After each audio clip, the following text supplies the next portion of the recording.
Now, all of these finance books, Rich Dad, Poor Dad, Think and Grow Rich, The Psychology of Money. Now, if you ever went down the money rabbit hole, it's likely that you've been recommended these books. And I mean, for 90% of most people, once you bought these books, you probably read the first chapter and you never picked it up again. The truth is that many of these finance books just simply don't live up to the hype. It's because deep down, these books just aren't helpful for most beginners. I mean, most of them are just long, boring, and expensive. I mean, in the world of finance literature, it's like filled with titles that promise to unlock the secrets to financial success. But like many of you, over the past few years, I've been bored and wanting to learn more. So I decided to pick up Rich Dad, Poor Dad. And honestly, this wasn't my first time reading this book. This was just gonna be my first time actually trying to make it through and take it serious and read it all the way to the end. Now, this is a book that a lot of people recommend, and it's written by Robert Kiyosaki. And I mean, he's made other finance books, and you occasionally see his interviews, and he has a lot of good talking points. But oh my God, is this book boring. And the sad part is a lot of these books are recommended towards beginners. So a lot of people enter the space and they get recommended these books, but most of them are just 300 pages of fluff and personal stories. And I get the concept of these books, but I just struggle to read through each chapter because personally, I had to make notes after each chapter just to remember what it was about. But I realized that this is the majority for most people. These books are just dated from when they were made. And even though they have updates, they don't really cut the fluff and they don't make it, easy for a beginning reader. Now, I don't mind reading as a method, as my personal learning, but compared to, watching a video, it has to be good in form. And I think for most people, this is the case. They don't mind reading, but it has to be entertaining. And there needs to be a way of understanding finances for most people without having to get, like a 300-page dictionary just thrown at them. It just has to get straight to the point. And I think my mindset is understanding the reality of the time that we're currently in. Most people just don't want to sit down and read a book. And we live in a day and age where you just have to put Subway Surfer next to somebody talking just to keep people's attention.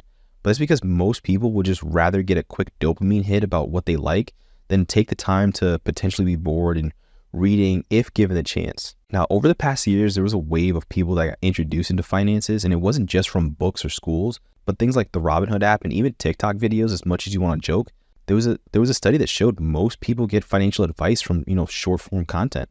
But say what you want about the platforms, it gets people interested into understanding and talking about their money. And this way it's streamlined for the masses, even though they didn't truly understand what's happening. So first we have to do is find a book that would fully recommend to people. And so the first book, it shouldn't be, something like Rich Dad, Poor Dad. If anything, it should be something like The Infographic Guide to Personal Finances, or a video I talked about earlier, The Richest Man in Babylon. A link to these will be down in the description, but these books help true finance beginners enter their space.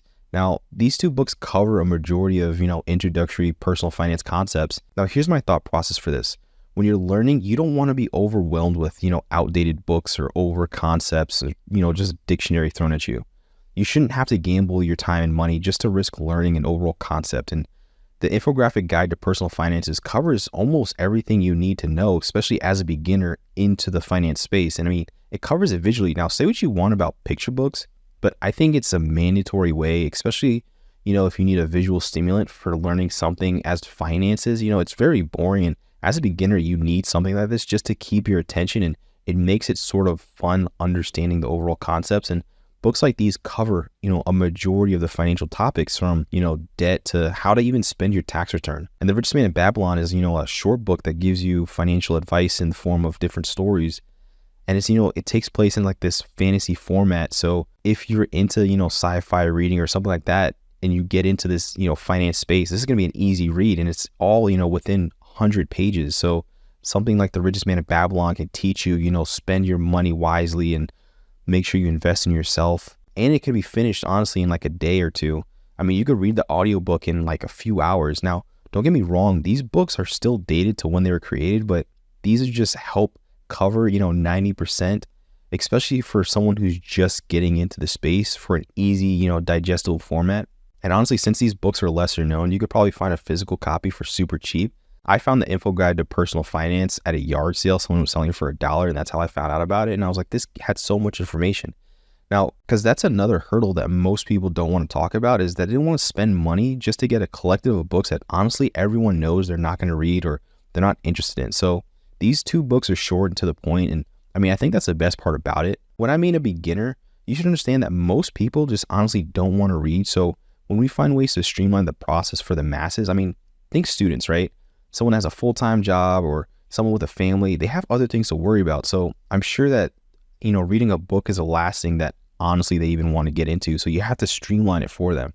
Now, let me know if I missed anything down in the comments. And if you enjoyed the video so far, don't forget to like and subscribe. I mean, I'm on that road to 1,000, so it'd be greatly appreciated.